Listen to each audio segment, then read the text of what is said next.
The Can Man. It started on a quiet afternoon in a small college town when Matt, a young soldier, was drafted to war. Before leaving, he handed a bag to his best friend, Ryan, a shy, thoughtful college student with little else in his life except his studies.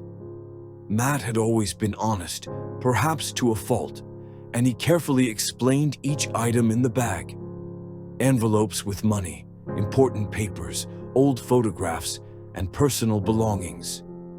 Each item had a label with the name of the person to whom it belonged. Matt wanted Ryan to return these things while he was away. But there was one thing Ryan couldn't make sense of: a small can of food with the label so worn out that the name written on it was illegible. Matt, with his usual integrity, had still included the can, determined that even this small item should find its rightful owner. "Return this too," Matt had said with a smile before leaving, "if you can figure out who it belongs to." Ryan wasn't sure what was in the can, and no one knew whom it belonged to. He asked around town and on campus, but people laughed at him. Some thought he was joking, others thought it was absurd, but Ryan was serious. He always had the can in his bag, asking everyone he met if they knew about it.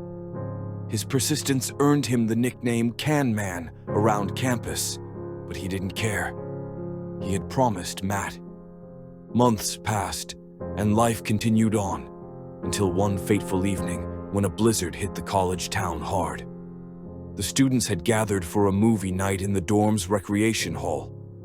By the time the film ended, the snow had piled up so high that they couldn't open the doors to leave. Stuck and restless, the students started getting hungry.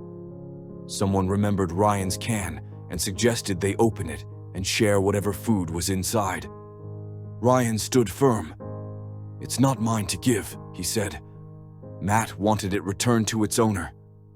But the students, now hungry and bored, began pressing him, trying to snatch the can from his bag. That's when Ryan had an idea. "Fine," he said. "If you can guess what's in the can, you can have it." Intrigued, the students agreed. "Write your guess on a piece of paper and include $1 with it to play." He figured this would put a stop to their pursuit. But to his surprise, everyone in the hall participated. Students scribbled their guesses: tuna, beans, peaches, even some wild suggestions like diamonds or gold, and handed over their dollars. By the end of the night, Ryan had over 200 guesses, and the can was still his. The next morning, word spread across campus about the Can Man's challenge. It quickly became a craze. Students stopped Ryan in the hallways, offering their guesses and dollars, eager to play. Events were held to inspect the can. Students shook it, weighed it, tried to match its size to other cans at grocery stores. The game caught fire, and soon bets were pouring in from across the country. Within 2 weeks, Ryan had collected $90,000. He grew nervous. All this attention over something he knew nothing about. And then, on the morning of a scheduled interview with a local news station, he received devastating news. Matt had been killed in combat. His heart shattered. The interview was no longer about a fun mystery. It was about honoring Matt's memory. With tears in his eyes, Ryan told the story of the can during the interview. He explained how honest Matt had been, how even a worn-out can had to be returned to its owner. And now, with Matt gone, he was even more determined to fulfill his promise. Ryan begged anyone who knew where the can belonged to come forward. That night, a knock came at Ryan's dorm room door. A girl he didn't recognize stood there, her eyes filled with tears. "I know who the can belongs to," she said softly. "Come with me." Ryan quickly grabbed his coat and followed her through the snowy streets.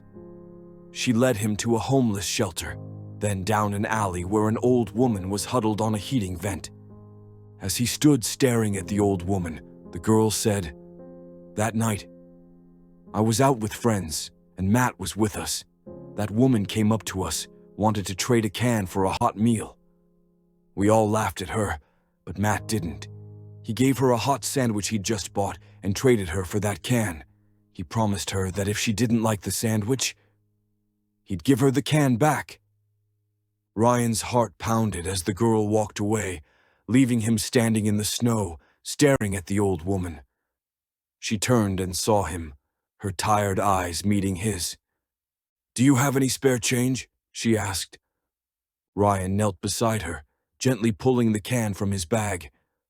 "Do you remember a young man who traded you a sandwich for this can?" he asked. The woman smiled faintly, but there was confusion in her eyes. "Yes, I do." Ryan felt a lump in his throat and said, "He wanted to make sure you liked the sandwich. He told me to give you the can back, and he also left you some change. A lot of change."